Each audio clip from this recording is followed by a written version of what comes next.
Hey guys, Caroline here.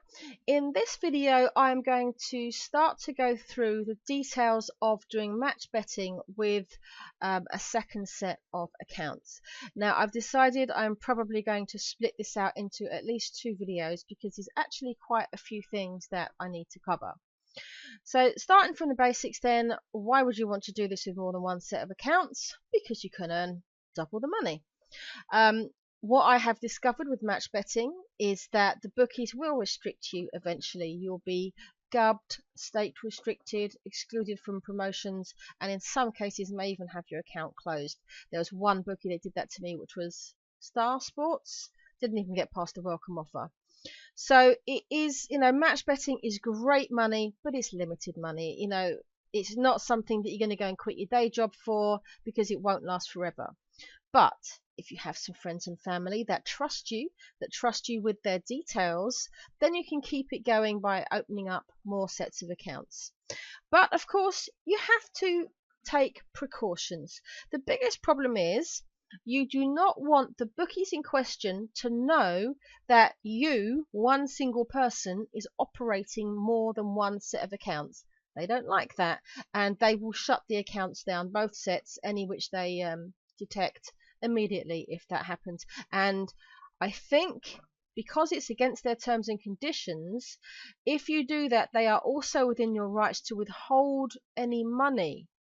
So ordinarily with match betting, if you get gubbed from a bookie, they can restrict you from future promotions, but they can't take your money. So you can still withdraw all your money, so you don't lose anything. But in the case of multi-accounting, you are violating their terms and conditions, and so they can simply close your account with the funds in it. So it is a bit risky in that way. So I have some notes here on the steps I've been taking in order to stay under the radar. So I want to make it look as if my friend is logging into his accounts somewhere else at his house, doing it in his way on his internet connection, and I'm over here logging into my accounts in my way. So I don't want anything linking the two sets of accounts. I don't want it to come from the same IP address. I don't want it to come from the same computer. I don't want to be using, obviously you can't use the same email on bank account or anything like that. So the very first thing I've done is picked a device, a completely different device. Now in my case, I am a PC user, computer user. I've got an old laptop. It's a crappy old laptop. It's like, I was trying to sell it a few months ago. I think I was trying to sell it for 70 quid, couldn't sell it. So basically any old laptop that you could pick up on eBay, Facebook, whatever, for 50 quid will be fine. As long as it can run a browser, that is all you need. Now the reason you want a different device is in the case of computers, they have an identifying kind of serial number. It's called a MAC address, and every single physical computer has a unique one of those. So you do not want to be doing it on the same computer, so different laptop for me. So if you were doing this on mobile, that would mean a separate tablet, a separate phone, and so on. They've got similar identifications. I'm not quite sure what they are. So the next thing is, because I'm doing it on a computer, I've got to go back to basics again and make sure there is no IE snare on the computer. Now, if you don't know what that is, have a look at my channel. The very third video, so very early on, I did this 7 months ago, detecting and blocking IE snare before match betting. So IE snare is basically spyware that bookies install on your computer without your knowing. Whether or not this is legal is a grey area, but they put it on your computer, they will log every website you visit and it sends to them. And this is why some people will get gubbed as soon as they've done a welcome offer, because they don't realize they have this piece of software on their computer which is sending information to the bookie which says, oh, I've also visited today 3 other bookies, and Odds Monkey and Smarkets. They know you're a match better, you see. So this is a very, very important step to do. It only needs to be done on a PC, on a computer, a laptop. It does not apply to mobile. Okay, so this is the third video, so make sure you watch that one if you're doing any match betting on a computer. So that's the very first thing I did. I set that up on my laptop. The next thing I needed to get was a phone number. So this is a crappy old phone, just some old Nokia, and I am using one of these pay-as-you-go SIM cards. So it's like 99p, and that's all you need. You just put the SIM in, activate it, top it up. I think I paid £4 to top it up, and that gives me a unique phone number. And yes, right, internet connection. This is the next thing. So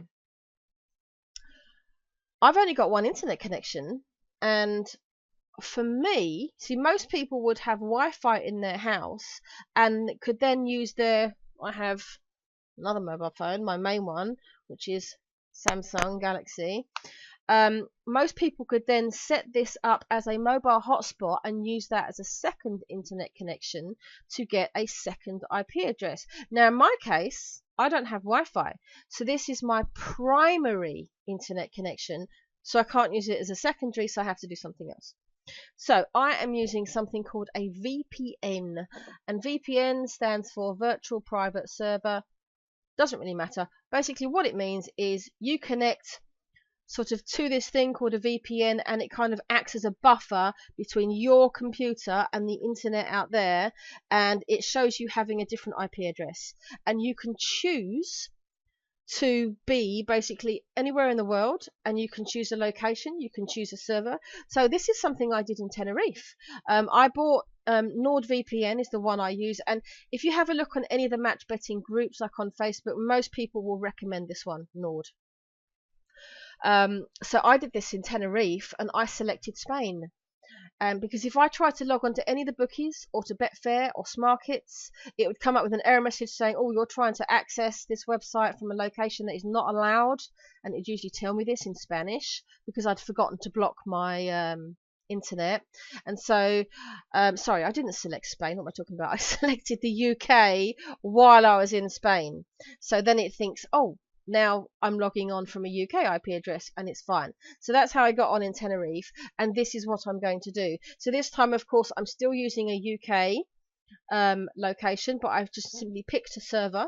So if I was to do this again in the future for other people's accounts, I would make sure I still do use the UK, but a different server. So I'm making note of the server numbers. Now, if this is something you feel like you need help with, I could always do a tutorial video on NordVPN if anybody wants that. So if so, just let me know in the comments. So that's how I hide the IP address. So I now have separate laptop, separate internet address, separate phone number. But here is where I hit a problem. You see, there are two circumstances in which you'd be using a different set of accounts. One is, in my case, I have a friend that has already been doing match betting. He'd created about a dozen bookie accounts. I want to take them over.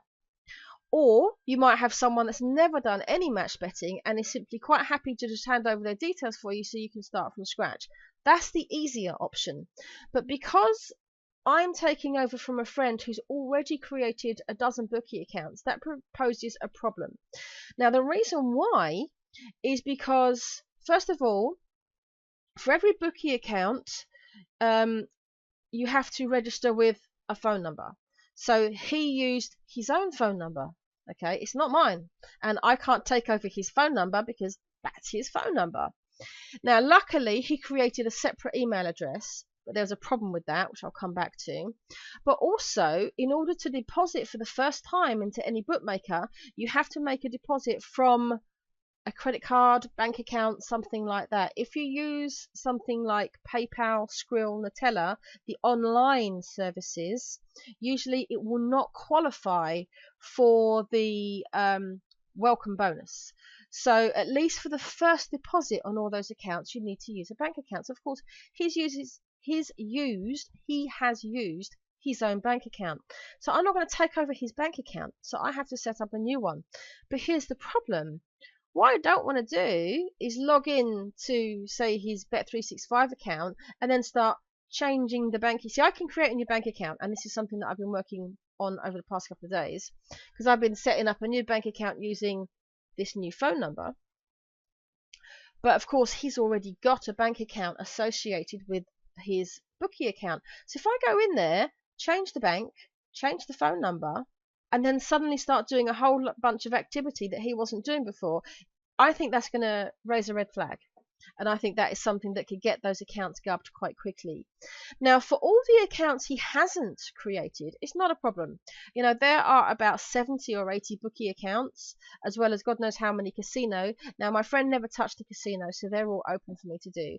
So for any accounts that he hasn't created, so for example, he hasn't created, say, a Bruce betting. Okay, I could go and now take the new bank account which I created using my new phone number and create that account with Bruce Betting using those details, and that's going to be fine. But it's trickier for the ones which he has already done. So what I have been working on this week is trying to set up an alternate payment method for those accounts. What I would rather do is add something than change something. Now, the way I see it, when you withdraw from your bookie into an ordinary bank account, it takes ages. It takes 3 to 5 days in order to get the money, and most people aren't happy with that. So I think it's perfectly reasonable that you would add another payment method such as PayPal, Skrill, Nutella, and use that to then start transferring money, because it's instant, you see. So I think that's quite a reasonable thing. So what I want to do is I want to leave his bank details as they are, do not touch them, but add a second payment method. And so this is what I've been trying to do, and I've had a whole bunch of problems. So I have tried Skrill and Nutella, and in both cases what I then had to do was to put money in those bank accounts. I had no problem setting up the account, but then what I've tried to do is to deposit money using my card.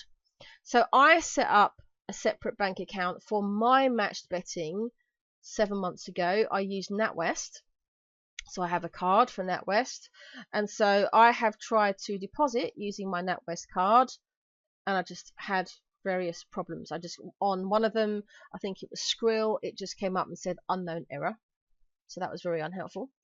And the other one was going well, and then it said it wanted me to verify my card, and oddly I've forgotten the PIN number, or I thought I knew the PIN number and I've got it wrong. So they're going to send me a new PIN through the bloody post, which is going to take another God knows how long, probably 5 days. So that's a nuisance. So what I've done today is I've set up a regular bank account with Lloyd's TSB. Sorry, Lloyd's, not TSB. Yeah, with Lloyd's Bank. So that was fine, but they are going to, again, they're going to send something through the post. So that, of course, is going to go to my friend's address, but he can just send me, there's an activation code in there which he can send me. So in order to do this, you have to be pretty good friends with the person whose accounts you're going to take on, because I've had to ask him loads of details. You know, to set up the bank account, I needed to know how long he'd lived at his current address, you know, who his employer was, how long he's worked for that employer, and this kind of stuff. And it also asked for some income details. I just made that up. I'm not going to ask him how much he earns. You know, he's a friend, but it's actually a family member, but I'm not going to ask that. So yeah, you have to be pretty close with the person you're doing this with, because you're going to need a lot of these details when you try to set up the bank. I think getting past the bank account is the trickiest part. So once I've done that, hopefully all will be well. The other thing that I did was I use this. This is called LastPass, which is a password manager.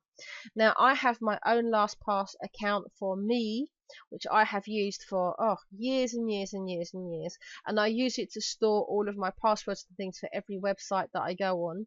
So I have created a separate one for him using his email address, so that on the secondary laptop, it's using LastPass on his account, so there can never be any confusion.